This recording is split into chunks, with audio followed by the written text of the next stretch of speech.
da República do Brasil. No centro do Roda Viva, que começa agora, está o candidato Enéas Carneiro, do Partido de Reedificação da Ordem Nacional. Nascido em Rio Branco, estado do Acre, Enéas Carneiro só foi registrado 9 anos mais tarde, em Belém do Pará.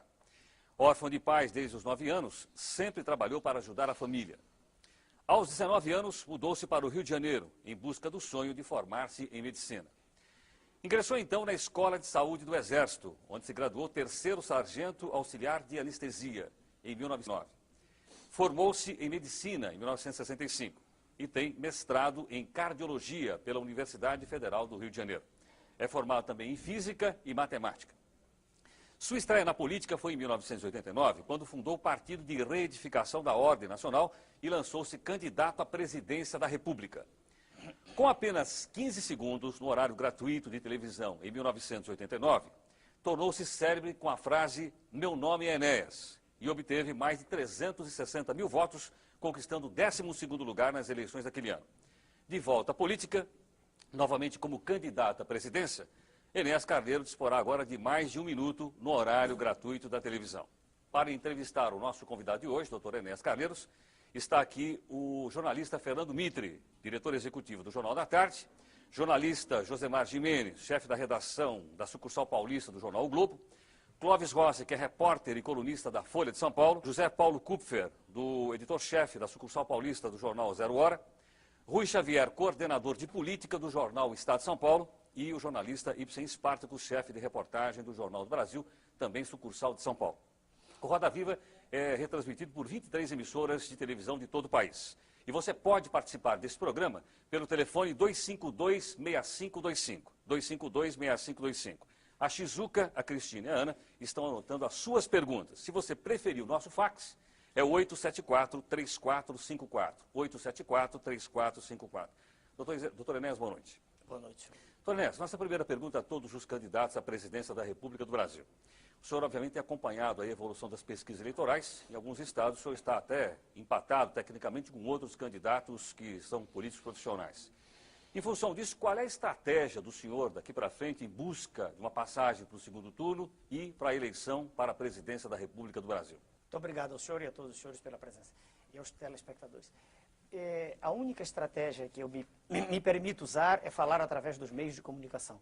Eu não creio que, para ser atingido um universo como o da população brasileira, de cerca de 150 milhões de pessoas, possa existir uma outra estratégia. Exatamente isso. Doutor Enéas, o senhor vai continuar usando o bordão "Meu nome é Enéas", que eu acabei de ler aqui no perfil do senhor? Ainda não defini isso, uma vez que isso, para dizer essa expressão, que é o meu nome mesmo, eu levo cerca de 2 segundos. Eu, quando tinha 15 segundos, gastava 2. Se usar de novo, gastarei 2 dentro de 1 minuto, que será um tempo bem menor do que o total. Doutor Enéas, o senhor só enfatiza muito... Desculpe. Perdão, Josemar, por Lá, favor. Desculpe. vira assim, né? Boa noite, doutor Enéas. Boa noite, senhor. Eu gostaria de saber do senhor o seguinte, é uma preocupação, talvez, de toda a sociedade brasileira. O senhor vem dizendo insistentemente que não precisa de deputado porque todos não gostam do senhor. Eu gostaria de saber o seguinte, num regime democrático, como é que o senhor pretende sem o apoio de deputados, sem o apoio do Poder Legislativo? Bom, há uma distorção aí. Eu não disse que os deputados, como um conjunto, não gostam de mim. Aliás, é preciso ficar bem claro isso, eu não tenho nada contra nenhum deles em particular. Eu me refiro sempre ao modelo carcomido, putrefato que aí está. Eu falo sempre de um sistema de troca de favores que faz, inclusive, com que candidatos à presidência da República de um partido aliem-se a um outro partido que tem toda uma tintura ideológica diametralmente oposta. É disso que eu falo, é a isso que eu me refiro. Agora, no que concerne a apoio.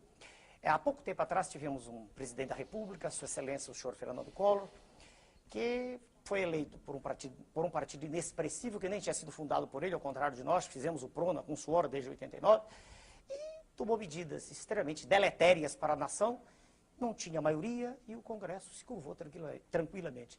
Eu não vejo nenhuma dificuldade em governar, desde que as mensagens sejam claras, desde que por favor, só terminar, desde que o Congresso saiba exatamente o que vai ser feito e haverá uma correspondência biunívoca entre o que vai ser feito e o que está sendo dito, uma vez que é um programa a ser apresentado. Não creio que haja dificuldade, uma vez que os senhores congressistas querem o bem da nação. Fernando Mitre. Doutor Enéas, o senhor enfatiza muito a questão da disciplina, né? Sem dúvida. E a questão da autoridade também. Sem dúvida. O senhor é a favor até da inclusão de matérias nos cursos primários que dizem respeito o amor à pátria, a bandeira, a disciplina social, o respeito à autoridade, etc. O senhor, ideologicamente, se aproxima de algum modelo conhecido? Quer dizer, como é que o senhor se qualificaria hoje? Difícil, difícil. Eu posso dizer, falar de mim é difícil. Vamos falar do modelo do nosso partido. Aqui, né? Voltando para o senhor, que eu estou conversando com o senhor. O PRONA defende um Estado forte, técnico e intervencionista.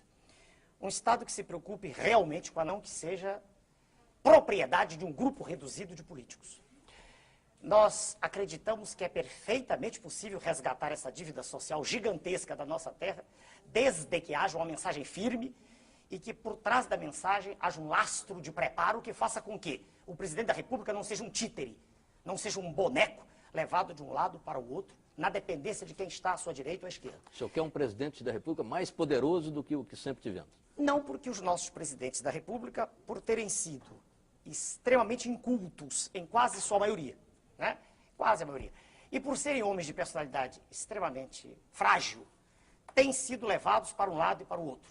Haja vista o que ocorre agora recentemente com Sua Excelência, o senhor Presidente da República, que cede a uma pressão quando, eu quero crer, o chefe da nação deveria agir de modo firme. Se ele é o chefe, ele deve ter firmeza. Um presidente deve presidir, senão não é presidente. Um presidente deve ser de fato e não só de direito. Nesse sentido, se o senhor me pergunta, eu sou um homem que gosta de ordem, de autoridade, de respeito. Se o senhor me disser assim, o senhor dialoga? Sim, dialogo sempre. Eu ouço, por exemplo, se os senhores disserem, o senhor tem 1 minuto, eu falo 1 minuto. Se os senhores disserem, eu obedeço às regras. E gosto que haja obediência à lei e à ordem. É assim que eu entendo uma nação civilizada. O regime militar que foi implantado no Brasil se aproximou desse modelo que o senhor defende? Lamentavelmente, o regime militar esqueceu-se de uma coisa fundamental, que é a formação do cidadão, o investimento no homem. Segunda falha, o regime militar asfixiou a imprensa. E não existe no Brasil nenhum partido político, não é só o partido que eu criei e que está hoje, graças a Deus, representado em quase todo o Brasil. Não há nenhum partido político que possa ir a todos os rincões, que possa saber exatamente o que está se passando na intimidade do poder. Não há.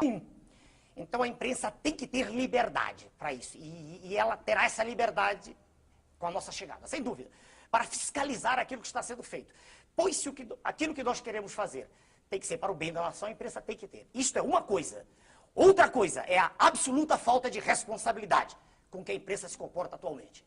Por exemplo, cito de modo claro, na capa de uma revista aparecem as 3 figuras magnas do país.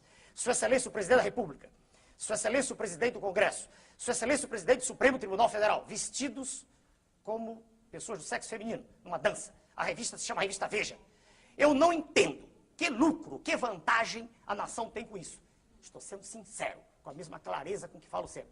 Então, repare, chamam-me de autoritário. Eu digo, não, eu quero ordem, quero respeito, quero liberdade de expressão, mas quero responsabilidade também. E quero crer que não há nenhum pai de família que goste de, às 7 horas da noite, ligar um instrumento, um aparelho de televisão, e ver na tela expostas cenas de lascívia, de luxúria, de lubricidade, de sexo quase explícito, que deformam a personalidade e a formação dos seus filhos. Eu não acredito que haja nenhum chefe de família lúcido que goste disso.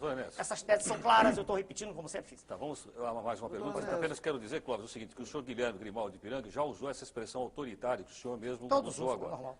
Clóvis Rossi. Não sei, pelas entrevistas anteriores que eu li do senhor, se houver alguma distorção, o senhor me corrija, me dá mais a sensação de que o senhor é menos candidato à presidência da República e mais candidato a Fujimori do Brasil, é isso mesmo? Não, nunca disse isso. Não tenho nenhuma admiração pelo senhor Fujimori, principalmente porque o modelo de natureza macroeconômica que foi utilizado lá repete os ecos da ventania neoliberal que assola o continente sul-americano. Não tenho nenhuma simpatia. Não vejo em que eu possa ser comparado ao senhor Fujimori. Nunca disse em nenhum programa deixar esta ou aquela instituição. Nunca